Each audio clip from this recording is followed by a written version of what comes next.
Universe 2016. Duterte, ditutulungan ng mga Pinoy na i-deport ng US government. Rally, tensyon, sumiklab sa mga airport sa US dahil saban sa mga Muslim. Sa trending news, pick-up truck na umiwas sa traffic, bumangga sa bus. Sa good news, e-court program ng Supreme Court, mas magiging kapaki-pakinabang sa publiko. Sa news coverage, twister cable duck and tripod na imbento. Balita mula Estados Unidos, kautusan ni President Trump na ipagbawal ang pagtapak ng mga Muslim refugee sa Amerika, hinarang ng isang federal judge. Sa Game Now, Wesley So, wagi sa Tata Steel Tournament. Sa showbiz, Pia Wurtzbach humingi ng suporta kahit hindi na siya Miss Universe. Sa Aliwan 100 Fiestas, ano nga ba ang Kaamulan Festival?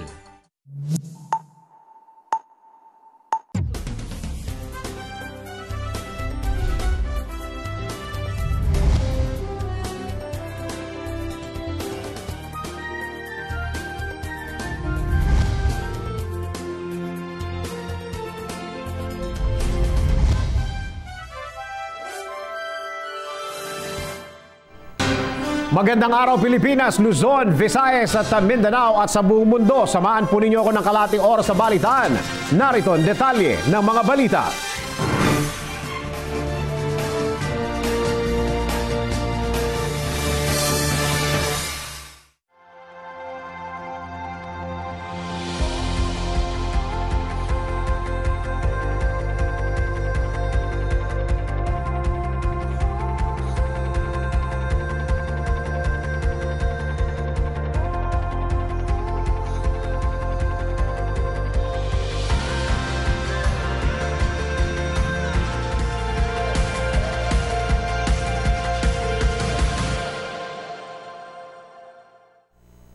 Isang mainit na balita, nasungkit at kinuronaan bilang bagong Miss Universe sa ginanap na 65th Miss Universe pageant sa Mall of Asia Arena si Miss France Iris Mittener.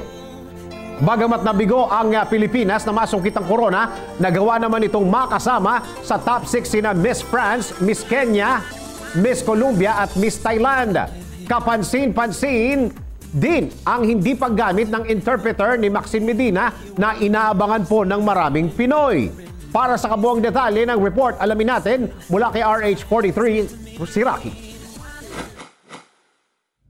Tinanghal na ika-65 Miss Universe si Miss France. Tinalo ni Miss France ang 86 na pinakamagagandang babae sa buong mundo sa finals na ginanap kanina lamang sa Mall of Asia Arena. Samantala, nakasama sa top 13 ang mga pambato ng Kenya, Indonesia, USA, Mexico, Peru, Panama, Colombia, Philippines, Canada, Brazil, France, Haiti at Thailand. Nakasama naman sa top 9 sina USA, Thailand, France, Mexico, Kenya, Colombia, Canada, Haiti at Philippines. Pumasok naman sa final top 6 si Miss France, Miss Kenya, Miss Colombia, Miss Philippines at Miss Thailand. Nakapasok naman sa top 3 sina Miss Colombia, Miss France at Miss Haiti. Samantala, tinanghal naman na first runner-up si Miss Haiti at second runner-up si Miss Colombia.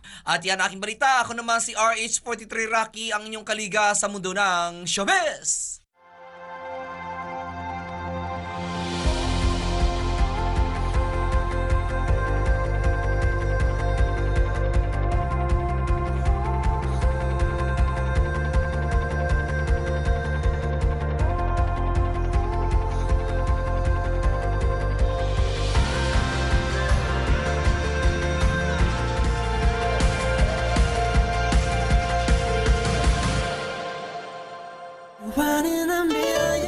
Samantala, para malaman natin ang reaksyon ng crowd sa naganap na Miss Universe Beauty Pageant, makakasama natin ang live sa linya mula sa Mall of Asia Arena, si RH49 Rita Salonga. Rita, kumusta na ang mood dyan? Magandang umaga, Dennis. Medyo kalmado na ngayon ang mga tao dito sa press area dahil hinihintay na namin ang pagdating ni Miss Universe Miss France. Pero Rita, ang mga netizen hindi sila kalmado sa sagot nitong si Maxine. Paano ba 'yan? Asan ba si Maxine ngayon? Sa ngayon, lahat ng mga kandidata ay nasa Mall of Asia Arena pa at doon pa rin sila nagtipon-tipon at siguro ay kinocongratulate pa nila at kinakalma pa rin nila ang isa't isa dahil marami nga mga upsets at saka surprises ang nangyari ngayong araw na to sa nasabing pageant. Oo. Okay, nasaan si Maxine ngayon? Si Maxine La at saka kasama pa niya yung ibang mga kandidata ay nasa loob pa rin sila ng Mall of Asia Arena. Kumukuha ka ba ng mga reaksyon ng mga kababayan natin dyan? Satisfied ba sila sa naging performance at sa naging sagot? Lalong-lalo na ni Maxine Medina. Punta muna tayo doon kay Maxine. Gumamit siya ng interpreter, Dennis. Oo nga eh. Oo, pero ang ginamit lang niya ang interpreter, nung i-interpret niya sa Tagalog, ang tanong ni Steve Harvey sa wikang Ingles. Pero nung sumagot na siya na mismo ang nagsalita ng English naman. Hindi na niya ginamit ang kanyang interpreter. Oo. Kasi ang balita ko, correct me if I'm wrong, ang nagre-request ng interpreter itong si Maxine. Oo, tama ba? naman siya ng interpreter. Oo. Pero desisyon niya, noong mga oras na yon, desisyon niya, sa mismong sumagot. desisyon niya ng mga oras na yon kung mag-i-English siya o mag-Filipino. Oo. Pero ang desisyon niya, mag-English ng dire-diretso. Oo. Kasi nakita ko yung mukha ni Steve Harvey, parang alangan siya dahil ang ine-expect siguro niya, magtatagalog si Maxine. Hindi nangyari. May dumating naman na interpreter, binigyan naman siya ng interpreter at yung interpreter naman na tinagalog yung tanong ni Steve Harvey sa kanya. Kaya nabigla ang mga tao nang bigla siyang mag-English. Oo nga, kasi ang balita ko dyan, hindi pumapayag ang Binibining Pilipinas Universe o Binibining Pilipinas na bigyan siya ng interpreter. Pero naging rin pala. May sinabi dati si Miss Stella Marquez Araneta, yung Binibining Pilipinas head. Sinabi niya, hindi siya sang-ayon na magkaroon ng interpreter ang mga Pilipino dahil nga alam sa buong bansa, alam sa buong mundo na magaling naman tayo mag-Ingles. Oo. Parang ine-expect talaga lalo na mapapanood dito sa buong mundo, Rita, di ba? Oo. Kaya nga hindi rin siguro siya nagdadalawang isip rin sila kung magpapag-apply nga tayo ng interpreter. Pero yun nga, pinili ni Maxine na magkaroon tayo ng interpreter. Ngunit sa mismong pageant, mas pinili niya siya na mismo ang sumagot sa tanong. Oo, kawawa naman. Siguro hindi pa alam ni Maxine, nababash na siya sa social media. Aside from Pia Wurtzbach, si Maxine Medina at yung mga kandidata, sino pa yung mga sikat na mga personalidad na nakita mo dyan sa arena? Rita? Kaninang umaga, nagbukas ang Mall of Asia Arena. 5:00 pa lamang ng umaga, binuksan na lahat ng gates. Dahil ni-request nila ito sa lahat ng mga manonood ng live na kailangan by 7:30 ay nakaupo na ang lahat. Dahil nga, nila-live to ng 8 o'clock a.m. Tapos, yung mga nakita natin na nakapila talaga sila kahit na naka-gown sila sa umaga. Yung mga dating Binibining Pilipinas, sina Shamsi Sutsuk, sina MJ Ledes, MJ Lastimosa, at saka si Ariel Arida na inescortan pa ni Willie Revillame. Aba? At nakita rin natin si Miss Tiffany Universe ng Thailand. Actually, ang Miss Tiffany Universe para sa mga transgender ng mga sa Thailand. Kompleto rin ang delegasyon nila at nandito rin sila at nanood. Oo. Ewan ko lang, pakitanong mo na rin dyan, Miss Rita, kasi meron ako nakitang isang post sa Facebook ngayon. Medyo maintriga. The Miss Universe 2016 is a man. Anong ibig sabihin nun? Nabalita mo na ba yan? Hindi pa. Baka retokada ito. Hindi ko alam pero yun ang mga post sa social media. Nakakita ko 2 post Tanungin natin mamaya sa kanya yan, Dennis. Tanungin mo. Tanungin mo. Kasi haharap na siya sa media. First interview na to sa press. Okay. So nasaan ngayon ang mga kandidata? Ano ang balak sa mga kandidatang ito? Hanggang kailan magtatagal yung mga kandidata sa Pilipinas, Miss Rita? So ngayon, pwede na silang actually pagkatapos nito, meron silang after party mamayang gabi. Pero close yun sa mga media. Sila lang ang magpa-party doon, pakasama na yung mga organizers. Tapos yung iba naman ang balita ay lilipad na rin sila patungo sa kanilang mga bansa bukas ng umaga. Oo. Pero Kasi, meron namang iba na magsistay muna. Kasi yung iba, yung mga boyfriend nila, yung mga pamilya nila, nandito na rin para panoorin sila. Oo, paki-clear mo yan, Miss Rita, kasi nakita ko kanina, dun sa post ng Okada, yan daw ay open sa public. So ngayon, close na. Marami kasing marami ang actually ang after party mamayang gabi. Pero yung alam kong ino-organize na Miss Universe, para sa kanila lamang yon. Oh, so ito ay exclusive lamang sa mga pamilya o kaya sa mga kandidata? Oo. Sa mga kandidata at sa mga organizers lamang. Hindi kasama ang press. Oo, kasi may nakita rin akong post na open for public yan. Basta naka-check-in ka o pwede puntahan yung mga kandidata. Kaya nga sabi ko, baka magkagulo. Lang yon, para sa kanila yon. Pero hindi lahat ata ng mga kandidata ay nandoon. Oo, ito pinag-uusapan natin, Rita, sa Okada ito, no? Oo. Oo. Yung sinasabi kong exclusive na post-part, na after party, gaganapin sa isa sa mga hotel dito sa Pasay City. Oo. Okay, Rita, kumain ka na ba? Kasabi pa, Dennis. Nako, very good. Di ka ba nag-aalmusal? Okay, so susundan mo yung mga kandidata natin.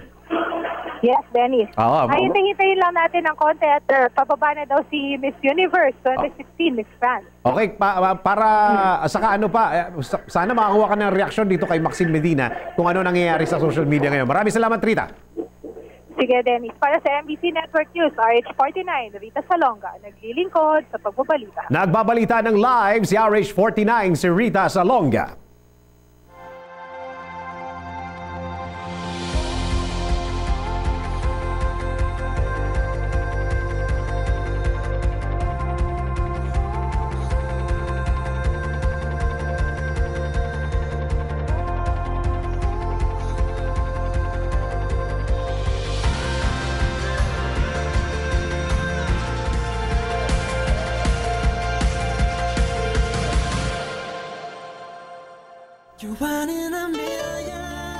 Para mas maintindihan natin ang naganap na Miss Universe 2016, makakasama natin sa linya si Miss Evangeline Pascual. Siya po ang 1973 Miss World First Runner-Up. Miss Evangeline, magandang araw po.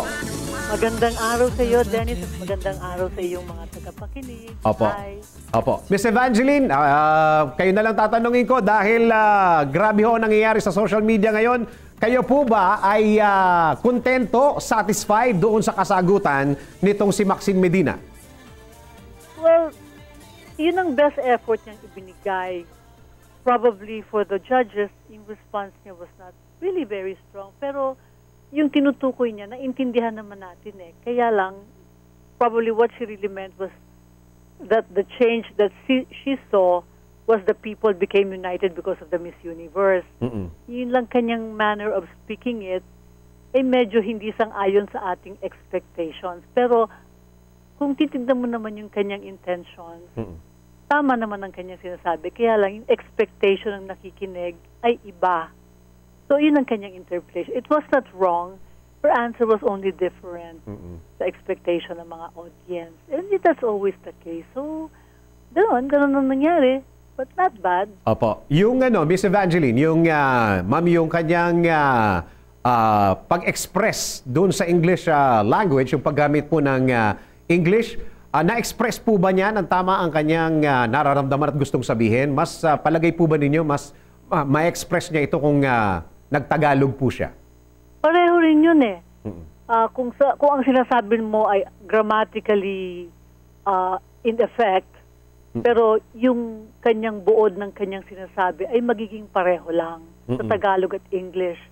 So, ang tinutukoy lang natin kasi ang hinahanap natin ay ang pagkakamali siguro niya sa kanyang pag-express, pero ang buod, whether you say it in Tagalog and English, would be the same.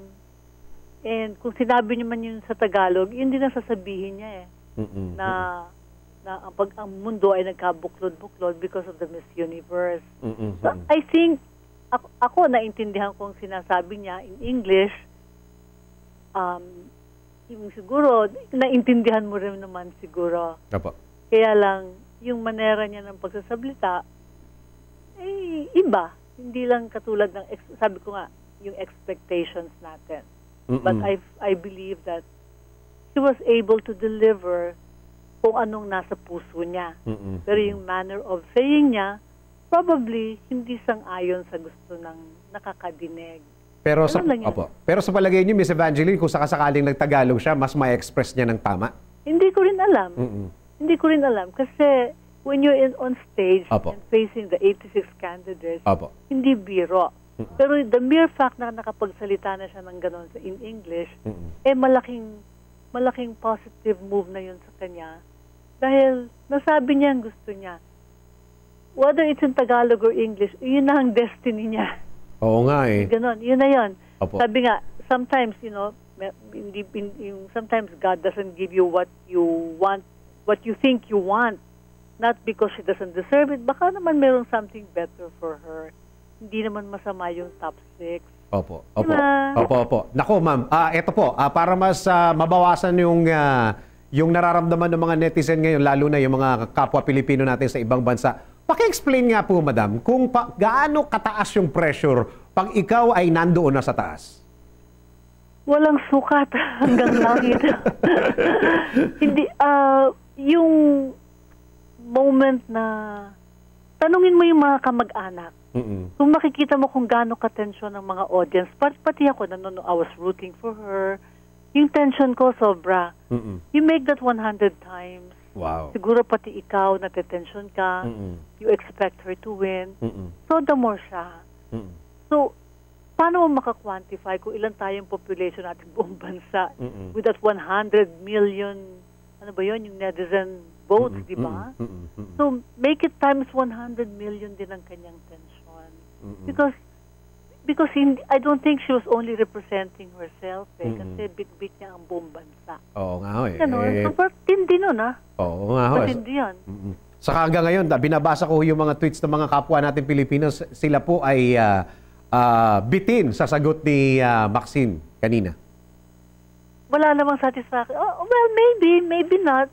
But the same thing, it's there. And let's give it to the girl. She did her best, no? Opo. And I guess it's a wonderful experience for the Philippines to na siya ang naging representative dito. Katulad din ni Shirley nung araw. Opo. Diba? No matter how, Shirley is a very, very comfortable in the English language. Opo. But still, she did not make it to the top. But it doesn't mean that she's a loser. And for Maxine, I find her very pretty. Ang ganda-ganda ng arms, ang gaganda ng limbs niya, ang gaganda ng features niya. Napaka-Pinay. Opo. But just the same, sa akin, she's a winner. Lahat sila winner. Opo. Akala ko nga mananalo, Colombia, baka ako ibalik. Oo nga eh. Yung parang magandang ganti. Parang bawi. Pero that goes to show that the contest was even Stevens, kumbaga. It was a fair fight for every woman. And dun lang, panalo na si Maxine. It's only a beginning for her to be their top 6. Opo. Versus Mariosep. Oo nga eh. Yung top 6 ba, palagay nyo, umepekto yung home court advantage po natin? Pwede, pero kahit sa abroad mo dalhin si Maxine, palagay ko top 6. Oo. Pero may factor pa rin, ma'am, kahit paano, yung home court. Siyempre naman. Siyempre rin, ano? Pero hindi na masama yun. That's a given. That's a given fact. Opo. Yung... When I was in London, Miss UK also became pasok.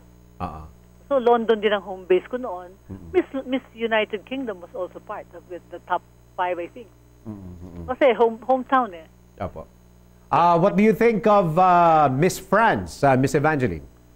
Miss France looks like Miss America. Her typical face is a typical face of a beauty queen. Noon. Kasi nagbago na ang trending ng faces ng mga winners. Di ba, nakapusod, naka-brush up, like the beautiful Pia. But now Pia puts her hair down. Parang bumabalik yung dati nung araw na talagang wavy look. Maganda, napakaganda niya. And she's not very tall compared to, was that Haiti? Opo, Haiti. But she was able to, ang ganda niya, ang ganda. Para siyang modern Raquel Welch nung araw. I don't know if you remember her. Opo. So, ang ganda-ganda niya. And maganda yung kanyang kwento about her failure in life. And then she's here again. Pero kung hindi raw siya manalo, panalo na rin siya as far as she's concerned. Ganun attitude ba? Opo. So, Sabi ko nga po sa isang kwentuhan, sabi ko, walang panalo dito kundi Pilipinas dahil lahat po ng mga kandidatang ito, kung mag-post sa Facebook at saka Twitter, lagi nilang kinukwento kung paano sila alagaan ng mga Pilipino. Hindi ka naman magtataka. Ito naman ang ating nature. We're very hospitable, di ba? And natatandaan mo ba yung kwento ni Rita about Charlene? Na sinabi na Charlene yata backstage na I'm from the Philippines, what do you need? And I think when she was about to go out the stage, walang hikaw, binigay yata ni Charlene Gonzalez yung hikaw. Kinikwento niya ang TV, nakakatuwa. And you're very hospitable. And I'd like to congratulate, sila Chapit Singson, who really went out of his way, and those involved sa tourism natin, ang galing-galing. Nakakatuwa, nakaka-proud, kasi maraming beauty queen sa Pilipinas na parang holding the Miss Universe contest in the Philippines, also recognizing all the past beauty queens of the country. It's very elating kasi dinala mo sa bansa ng mga mararaming lahat magandang tao. Gano'n. Okay, ma'am, kung hihingan ko po kayo ng mensahe para kay Maxine, ano po magiging mensahe niyo po para sa kanya? Mensahe ko sa iyo, Maxine, this is only a beginning for you. And I'd like to congratulate you because you're a very beautiful woman na kumbaga sabi ka, the whole is greater than some of the parts, no? So, marami ka pang gagawin, bata ka pa, maganda ka, and carry on and put God in your heart. You'll never go wrong. Congratulations and all my love to you and your family. Kaibigan ko yung kanyang tita. Ganun po. Si Edna Diaz. Edna Diaz lives in the States. And she was also kasama ko contestant sa Miss RP Days. So, you're family friend po pala ng pamilya ni Maxine? Well, yung tita niya, lately I found out na But first time I saw Maxine on TV, sa Binibinan, natutuwa na ako sa kanya. Later on, I found out na sa mag-anakan pala nung Edna Diaz. Ma'am, ito naman, bilang last question ko po sa inyo, baka pwede niyong bigyan ng mensahe o advice lahat ng mga nambabash kay Maxine Medina ngayong mga oras na ito. What goes around comes around. I like that.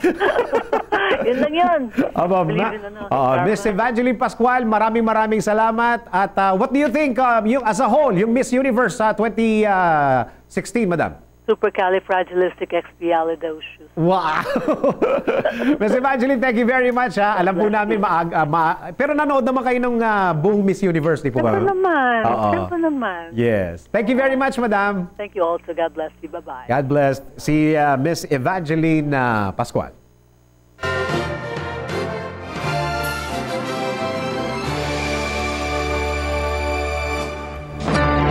Sa ibang balita muna tayo, hindi tutulungan ni Pangulong Duterte ang mga Pinoy na madideport sa Amerika. Kung ano ang dahilan ng Pangulo, alamin natin sa report ni RH48, Sheila Idubas. Sinabi ngayon ni President Duterte na di niya tutulungan ang mga Pinoy na tatamaan ng pagbabawal ni US President Trump sa mga Muslim sa US. Sinabi ni Duterte na ang hakbang niyang ito ay bilang respeto sa pangako ni Trump na hindi rin makikialam sa affairs ng Pilipinas kabilang ang kampanya ng Pangulo kontra droga. Banggit ni Duterte walang dahilang manatili sa US ang sinuman na mga walang karapatan o permisong manirahan doon at walaan niya siyang magagawa para sa mga mahuhuling Pinoy. Para sa MBC Network News, RH44, Vian Dacles, naglilingkod sa pagbabalita. Samantala, sumiklab ang tensyon sa mga paliparan sa Amerika matapos i-detain ng mga Muslim refugees dahil sa pinalabas niya executive order ni US President Donald Trump. Para sa kabuuang detalye, alamin natin mula kay RH48, Sheila Idubas. Sumiklab ang mga rally at tensyon sa mga airport nang ipatupad ng otoridad ang utos ni US President Donald Trump na bawal tumungtong sa USA ang Muslim refugees. Batay sa utos ni Trump, bawal papasukin sa Estados Unidos ang mga dumarating na Muslim galing sa Iran, Iraq, Libya, Somalia, Sudan, Syria at Yemen. Dahil dito maraming pinigilan sa mga airport at may mga ikinulong din kahit na yung mga may valid na visa at immigration permit. Agad namang nagkasa ng mga rally at protesta sa loob mismo ng mga airport ang mga kontra sa kontrobersyal na utos ni Trump. Isang babae na hinarang sa John F. Kennedy Airport sa New York ang nagtangkang mag-suicide nang malamang ibabalik siya sa bansang kanyang pinanggalingan. Kahit noong panahon ng kampanya ay idinidiin ni Trump na dahil sa banta ng terorismo, ipagbabawal niya ang mga Muslim sa USA. Para sa MBC Network News RH48, Sheila Edubas naglilingkod sa pagbabalita.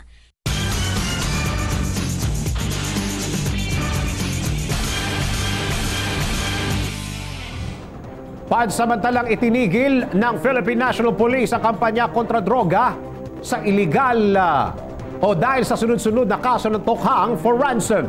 Para sa kabuong detalye, alamin natin yan sa report. Nagbabalik si RH48 Sheila Edubas. Itinigil na ni Pangulong Duterte ang mainit na kampanya kontra droga at binuwag lahat ng units na nag-ooperate kontra droga sa buong bansa. Ito ang inanunsyo ni PNP Chief Director General Ronald Bato de la Rosa na utos ni Pangulong Duterte. Batay sa utos ng Pangulo, binanggit ni de la Rosa na ititigil muna ang kampanya hanggang sa municipal level at buwag ang mga operating units hanggang sa municipal level din. Sinasabing iniutos ito ng Presidente kasunod ng brutal na inabot ng Koreano sa Angeles City at mga insidente ng hulidap at tokhang for ransom. Inaasahang titigil din ang kaliwat kanang pagpatay sa mga sospek sa droga na pinaniniwalaan ng marami na kagagawan din ng mga pulis. Para sa MBC Network News RH48, Sheila Edubas naglilingkod sa pagbabalita. Samantala, self-confessed Davao Death Squad member Edgar Matubato kinasuhan ng kidnapping sa Davao del Norte. Magbabalita si 29 Boy Gonzales.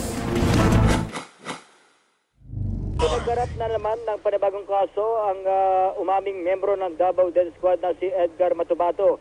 Ito matapos na isampa ng piskalya ang kaso kidnapping labang kay Matubato at isang sani kustodyo dahil sa umanipagdukot sa isang ininalang terorista na si Sally Mukadum, 17 taon na ang nakalilipas. Ang kaso isinampa sa Panabo RTC sa Davao del Norte. Ayon sa resolusyon ni Prosecutor Joseph Papaw ng Island Garden City of Samal, may sapat na batayan para iakat sa korte ang reklamo. Walang piyasa ang nirekomenda ng piskalya para sa kanyang pansamantalang paglaya. Nagugat ang kaso sa reklamo ni Mirasol Marquez, ang living partner ni Mokdum na dinukot noong November 9, 20,000. Sa kanyang pagtestigo sa pagdinig ng Senado, magutan na sinabi ng Matubato na kasama siya at ang anim na iba pa sa pagdukot sa ininalang terorista sa Samal Island at pagkatapos ito dinala sa tanggapan doon ng Presidential Anti-Organized Crime Task Force o PAOTF. Una na rin pinasasampahan ng kasong President Barder ng Digo City Prosecutor's Office si Matubato dahil sa pagbaril kay Abeto Salcedo Jr. na dating adjudicator sa Department of Agriculture sa Digo City noong 2014. Naharap na rin siya sa kaso. Samantala, ititigil na ng Department of Science and Technology ang kanilang Project NOAA na malaki ang naitutulong sa tuwing may malakas na bagyo at kalamidad sa Pilipinas. Kung ano ang dahilan ng pagpapatigil sa proyekto, alamin natin sa report ni RH44, Bien Dacles. Isa-shutdown na ng pamahalaan sa Marso ang programang nagbibigay ng data para maiwasang may mawalang buhay sa kalamidad lalo na sa pagbaha. Sa panayam ng DZRH, kinumpirma ni Dr. Mahar Lagmay, Project Director ng Project NOAA, na tatakbo na lang ang proyekto hanggang February 28 dahil sa kakulangan ng pondo. Ang Project NOAA ay application o app ng Department of Science and Technology na tumutulong sa pagmonitor ng mga bagyo at iba pang kalamidad. Sinabi ni Lagmay na wala pang papeles para sa pondong ilalaan sa kanila at wala pa ring pampasweldo sa researchers ng Project NOAA. Inamin ni Lagmay na nagsisimula ng magkanya-kanya ang mga tauhan ng Project NOAA kaya nananawagan siyang pondohan ang nasabing proyekto. Para sa MBC Network News RH48, Sheila Edubas, naglilingkod sa pagbabalita.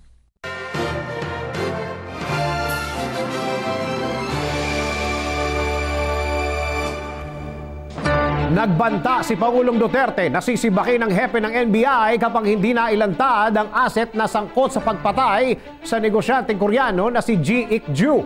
Kung sino ang asset na tinutukoy ng Pangulo, alamin natin sa report ni RH48, Sheila Idubas.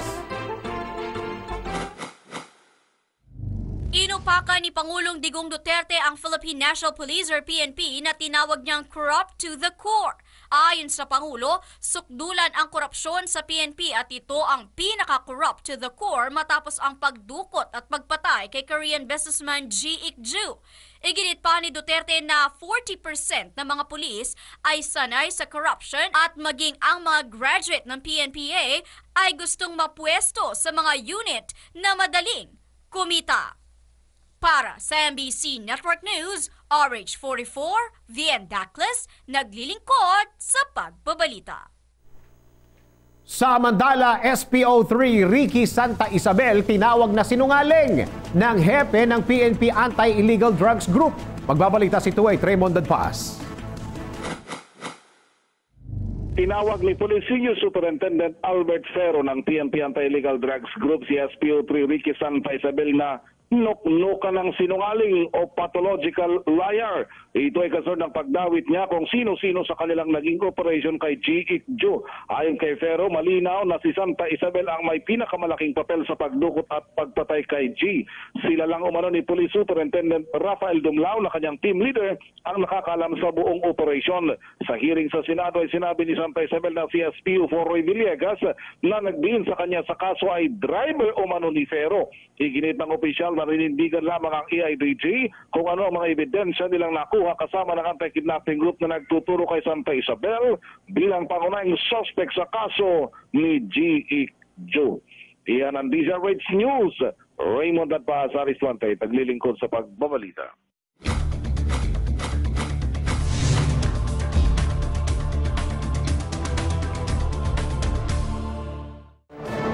Babala sa mga nagmamaneho, hinay-hinay lang po tayo sa pagdadrive dahil hindi matulad sa video na ito kung saan kitang-kita ang pagsalpok ng isang pickup truck sa isang pampasaherong bus. Para sa kabuong detalye ng balita, alamin natin mula kay RH44, Vien Dacles.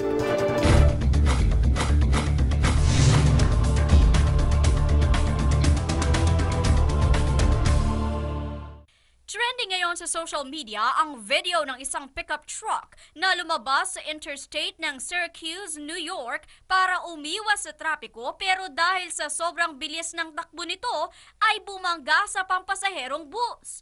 Mabuti na lang at wala namang namatay at malubhang nasaktan sa insidente pero marami ang naalarma dahil sa lakas ng impact ng pickup truck sa bus.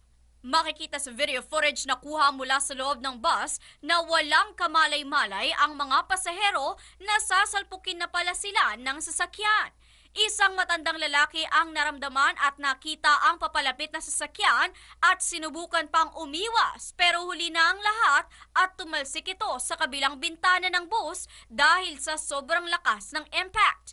Kitang-kita rin na warak ang bus at labis na takot ang bumalot sa mga pasahero nito. Para sa MBC Network News, RH44, Vien Dacles, naglilingkod sa pagbabalita.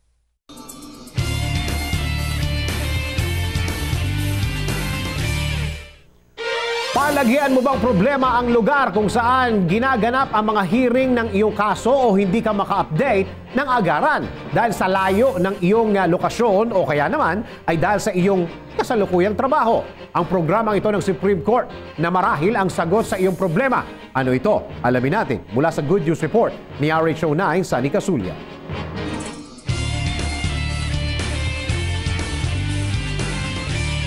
Mas pinibilis at mas pinalawig ng e-court program ang pangako ni Chief Justice Maria Lourdes Sereno sa kanyang talumpati sa ginanap na 68th Management Association of the Philippines o MAP nito lamang Enero 25. Ayon kay Sereno, mas pagagandahin ng Supreme Court ang kasalukuyang serbisyo ng e-court program kung saan ang kasalukuyang 197 e-court sa 8 lungsod sa bansa ay magiging 297 e-court na sa 10 lungsod nationwide sa katapusan ng taong 2017. Makakatuwang na nasabing proyekto ang USAID at ang American Bar Association Rule of Law Initiative o ABA-ROLI, habang inaasahang magbibigay rin ng suporta ang European Union para sa pagpapalawig ng programa sa National Capital Region o NCR, Region 3 at Region 4-A na inaasahang matatapos sa taong 2018. Kabilang sa nasabing programa ay ang pagbibigay ng access sa mga nagaganap na pagdinig sa mga lungsod sa bansa sa aktwal nitong oras na isang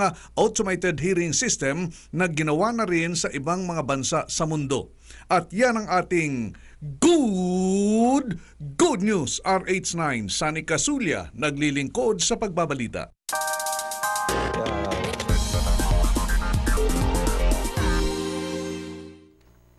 Ito naman para sa mga mahihilig mag-selfie pero madalas malobat ang cellphone. Naimbento na ang twister cable dock and tripod. Kung paano ito ginagamit, alamin natin sa report ni RH44, Vien Dacles.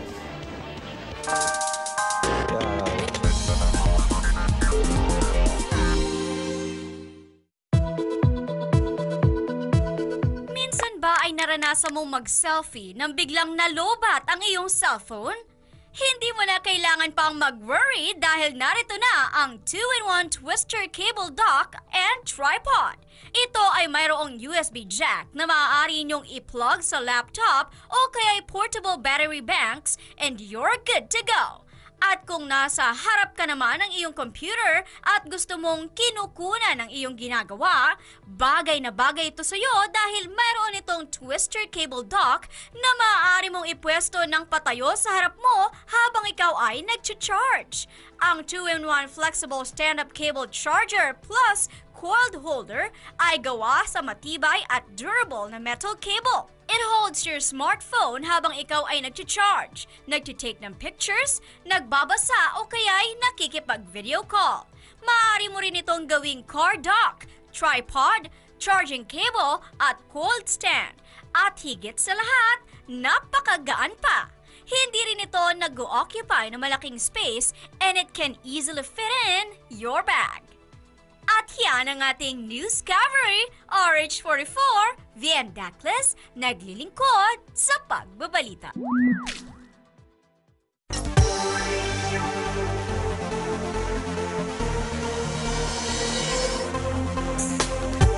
Balita mula sa Estados Unidos, kautusan ni US President Donald Trump na ipagbawal ang pagtapak ng mga Muslim refugees sa Amerika, hinarang ng isang federal judge.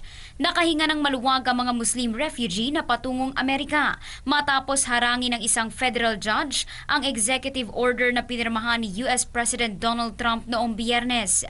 Sa ilalim ng kautusan, ititigil na ng Amerika ang lahat ng kanilang refugee program at papatawa ng 70 araw na ban ang mga taga-Iran, Iraq, Libya, Somalia, Sudan, Syria at Yemen. Halos 200 katao ang agad na na-detain sa mga paliparan na tren, ilang oras matapos pirmahan ni Trump ang executive order. Habang ang mga pasahero naman na nakalipad na patungong Amerika ang agad na hinarang sa kanilang arrival kahit meron pa ang mga itong valid US visas at immigration permits.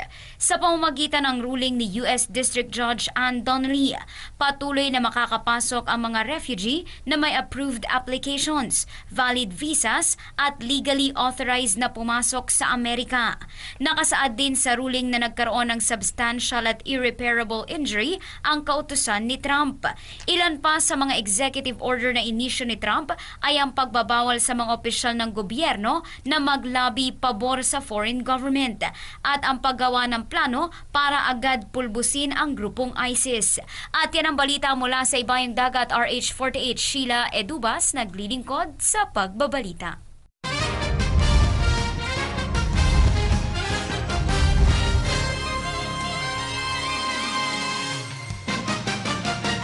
Sigurado nang makukuha ni Cavite-born Mestizo ang championship sa ginaganap ngayon na 2017 Tata Steel Chess Tournament sa The Netherlands.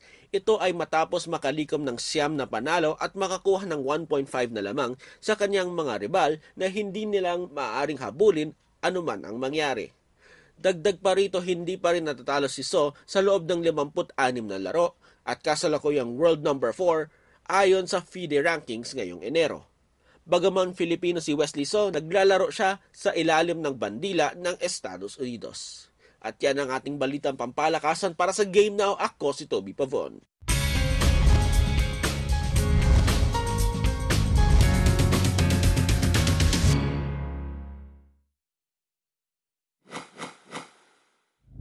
Nanawagan si 2015 Miss Universe Pia Wurtzbach na suportahan pa rin siya sa kanyang advokasya kahit hindi na sa Beauty Queen. Ayon kay Pia, sana umano ay ituloy pa rin ang pagsuporta sa kanyang laban sa pagkalat ng HIV/AIDS. Ayon pa rin sa dating Beauty Queen, ngayong tapos na ang reign niya bilang Miss Universe, ay babalik na siya ng New York upang ipagpatuloy ang kanyang pagtatrabaho sa Miss Universe Organization. Ang iba pang detalye para sa balitang yan mamayang alas 12 ng tanghali sa aking STL Showbiz Chismis Live. At yan aking balita. Ako naman si RH43 Rocky, ang inyong kaliga sa mundo ng showbiz.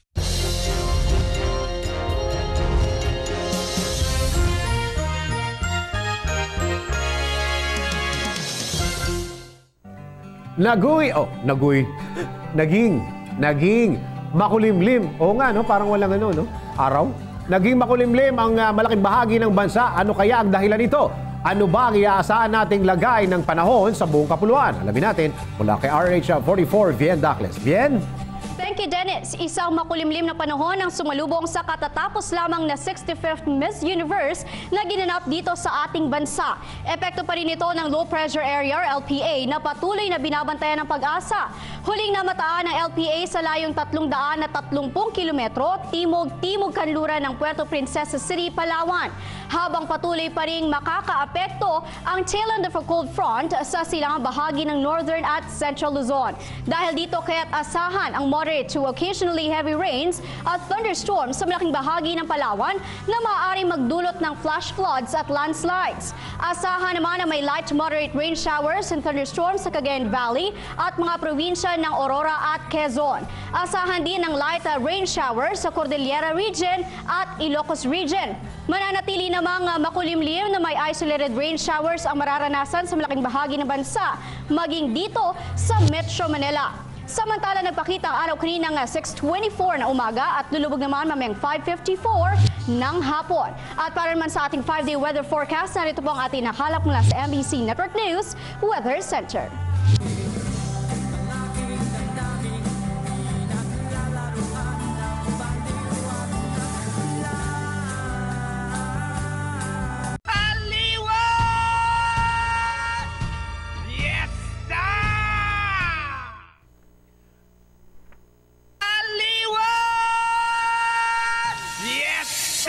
Ay, nako, eto naman. Dahil ilang buwan na lang ay Aliwan Fiesta na, kilalanin muna natin ang mga natatanging fiesta sa buong kapuluan na ipinagdiriwang ng ating mga kababayan. And for our next fiesta, sa ating Aliwan featuring 100 fiestas in the Philippines, iatid sa inyo ang Kaamulan Festival. Saan nga ba ito pinagdiriwang at paano nga ba ito nagsimula? Alamin natin sa special report na ito.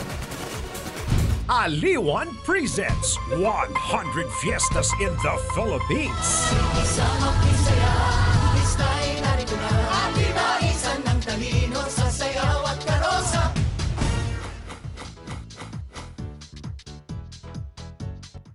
Ang salitang kaamulan ay nagsimula sa salitang binukod na amol na nangangahulugang tipunin. Ang Kaamulan Festival ay kasabay ng kapistahan ni San Isidro Labrador sa lungsod ng Balay-Balay, Bukidnon. Ipinagdiriwang ang pistang ito simula sa ikatlong linggo ng Pebrero hanggang ika-10 ng Marso. Ang pistang ito ay kinapapalooban ng iba't ibang tribo. Kasabay nito ay iba't ibang klaseng ritual mula rito na sinasagawa mismo sa kapistahan.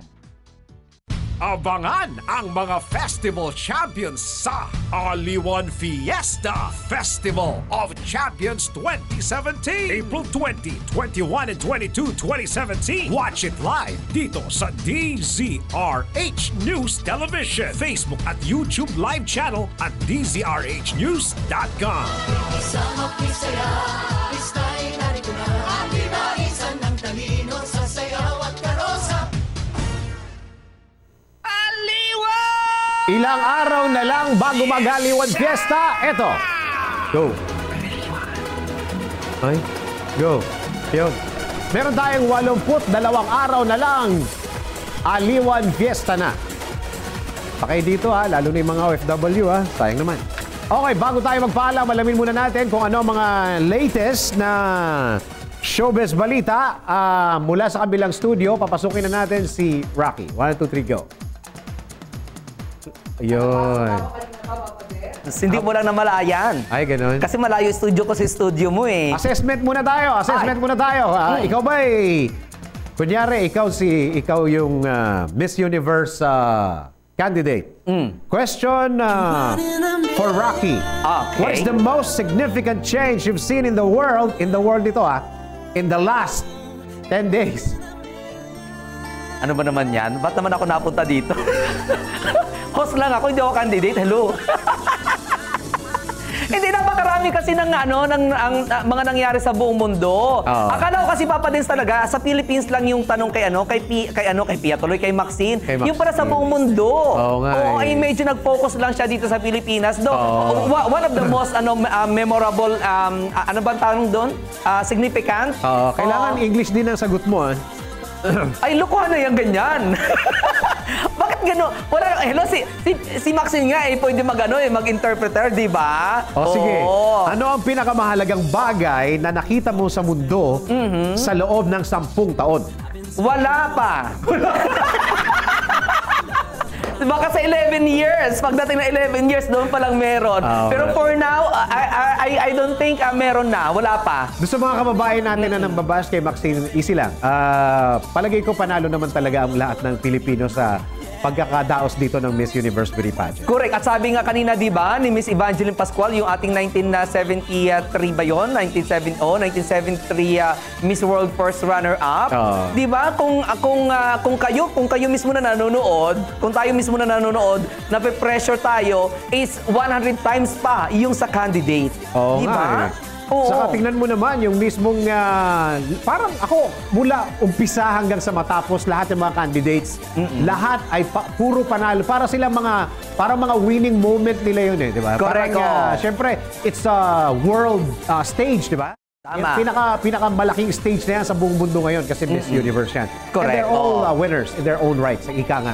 Lahat-lahat ng mga kandidata na pumarada, rumampat, nagsalita, kinabahan, umiyak, nagutom, lalong-lalo na.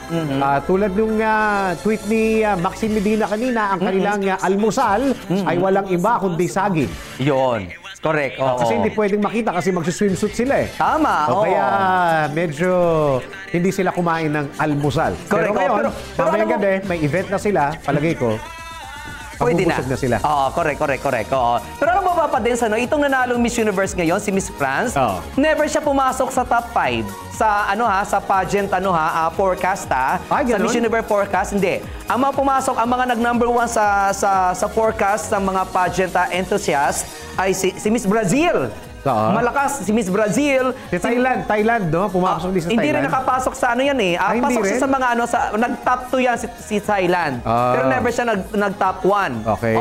Ang mga nag-top 1 si Miss Brazil, si Miss Nicaragua. Si Nicaragua nakakagulat, hindi siya nakasama sa top 13. 16? Top 13. Ay, 13, tapos 9, 13. tapos 6, no? Tapos itong si Miss Philippines, ayan, pumasok si Nicaragua, si Brazil, si Venezuela, saka si Philippines, iyan ang mga nag-top 1 talaga. Kaya itong si Miss France, never nakasama yan sa top 5 man lang ng mga pageant enthusiasts. Kaya nakakagulat kasi dark horse talaga, maituring mong dark horse talaga ang nanalo. Si Miss France. Kung si Miss Kenya ang nanalo, ay talagang super dark horse talaga ang pagkakapanalo niya. Di ba? Although si Miss Kenya hindi, at saka si Sierra Leone, iyon ang mga pumapasok. Itong si Kenya, pumasok lamang niya sa top 5, pasok siya. Pero never siya nag-top talaga. Naging top contender talaga ang siya. pinaka-paborito ko talagang sagot yung sagot ni Miss Haiti. Correct. Haiti. Oo, si Haiti naman, never din siya pumasok sa mga sa mga online polls, never din. Talaga? Never, never. Pero alam mo ba, itong si Miss Haiti, muntik na siya hindi makarating sa Pilipinas, Papa Dens. Bakit? Oo, kasi nagkaroon siya ng problema sa funds. Ay, gano'n? Oo, nagkaroon sila ng problema sa pera na yung pambibili niya ng ticket sa Kaya grabe, marami ang nakaano sa kanya, maraming nagkagusto na pinili talaga ng kanyang kampo na makapunta talaga siya dito at makasali. Tingnan mo naman, nag-first runner-up pa. Ano mo nga yung kasi kanina, nagkukwentuhan kami, yung the first ever man, ano sabi niya? The first, the Miss Universe 2016 is a man. Ay, talaga? Si hindi ko alam France? kung ibig sabihin nun. Really? Nako, ay kapag ganoon, kung lalaki siya, magrereklamo ang mga Thailand. Mas beautiful ang aming candidate. Alam naman natin ang Thailand, di ba? Mga ladyboy yun eh. Hindi, tanong natin kung sinabi ko naman kay Rita, itanong niya. Dahil nakahanda naman na siguro si Miss France sa isang press conference para matanong siya ng mga media, international media, dito sa pagkapanalo niya. Isa yan sa mga intrigang haharapin niya. Pero alam mo ba pa din, hindi ko maintindihan kasi kung ako ang organization, Miss Universe organization, baka siguro sa ako, hindi ako magpapanalo ng hindi marunong mag-English. Kasi magta-travel siya all over the world di ba? Makikipagsalamuha siya sa iba. Ang hirap ng ganun eh.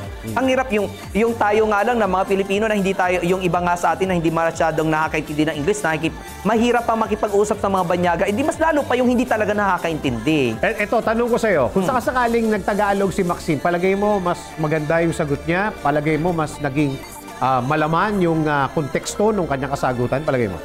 Palagi ko mas maganda ang naging sagot niya, pero ang problema lamang ay yung pag-translate ng kanyang sagot. Kasi kung maririnig mo kanina yung translator niya, translate sa Tagalog yung tanong ni Steve Harvey, ay mas kabado pa yung translator. Ay, ganun ba? Oo, baka mamaya himatayin yun. Kaya nga ang ngayon, ang malakas dapat na sa... Dapat pala, hanapin natin yan. Okay, inaabangan daw ngayon yung translator. Hanapin natin. Hanapin natin. Palagay ko yung translator, kaya siya kinuha dahil sa trabaho mag-translate. Pero yung first part lang ang tinranslate niya, kinakabahan na siya. Ay, oo. Halatang halata. Kasi gumagaragal yung boss niya, parang naiiyak siya. Parang ganun. Okay. Abot-tabayanan niyo po ang STL. Hindi po loto yan, kundi Showbiz Chismis. Live! Okay. At sumayin nyo naman ang kalating oras ng ating balitaan, mga impormasyong dapat ninyong malaman saan mang sulok ng mundo. Sa ngalan ng bumubuo ng MBC Network News, ako po inyong lingkod sa pagbabalita. Ako po si Dennis Antenor Jr. Bukas, alas 11 ng umaga, tuloy-tuloy ang ating balitaan dito lamang sa MBC Network News. Ganda.